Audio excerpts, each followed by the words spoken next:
Israel এই যুদ্ধে কাবু হয়েছে।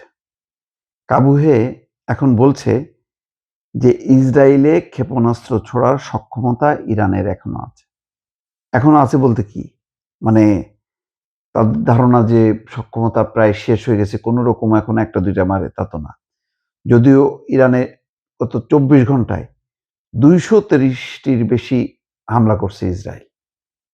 তো হামলা হচ্ছে, অবকাঠামো ভাঙছে, কিন্তু সক্ষমতা যে কমে গেছে তার প্রমাণ কি? তার মানে এখনো আছে। একটা স্বীকৃতিও কিন্তু দিচ্ছে।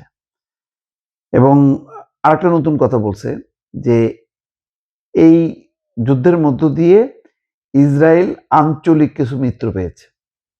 তার মানে বোঝানোর চেষ্টা করতেছে যে যেহেতু ইরান, সৌদি আরব, আমিরাত, কুয়েত, কাতার এসব জায়গায় ক্ষেপণাস্ত্র ছুড়েছে।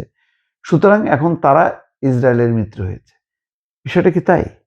মোটেও না। এখানে তারা হ্যাঁ, ইরানের বিরুদ্ধে একটা অবস্থান, যে ইরান বেপরোয়াভাবে ছুটছে। এখন সেখানে তাদের নাগরিকরা মারা যাচ্ছে, তাদের ক্ষয়ক্ষতি হচ্ছে। কিন্তু তারা এটাও বুঝতে পারছে যে এই যুদ্ধে যদি ইসরায়েল জয়ী হয়ে যায়, ইসরায়েল আমেরিকা, তাহলে নতুন বিপদ হবে। তখন এই দেশগুলো ইসরায়েলের কাছে নতজানু হয়ে থাকবে। সুতরাং মধ্যপ্রাচ্যের আরব দেশগুলো এখন ভারসাম্যমূলক এমন একটা অবস্থা চাচ্ছে, যেখানে ইসরায়েল যাতে ভবিষ্যতে তাদের উপর মানে চড়াও হতে না পারে।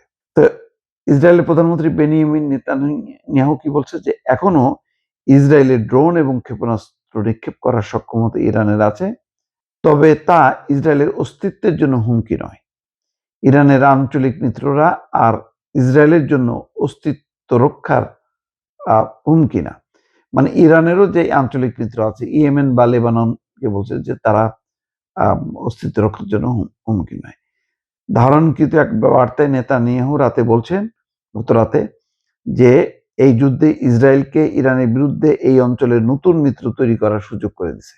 অর্থাৎ যেহেতু মানে ইরান ক্ষেপণাস্ত্র ছুটছে আরব দেশগুলোতে, সুতরাং নতুন মিত্র তৈরি করছে। তিনি নির্দিষ্ট কোনো দেশের নাম উল্লেখ না করলেও আশা প্রকাশ করেন শিগগিরই দেশগুলোর নাম প্রকাশ করতে পারবেন। তার মানে আমেরিকাকেও হয়তো একটা বার্তা দিচ্ছে ইসরায়েল, যে ইরানের ক্ষেপণাস্ত্র ছোড়ার সক্ষমতা আছে।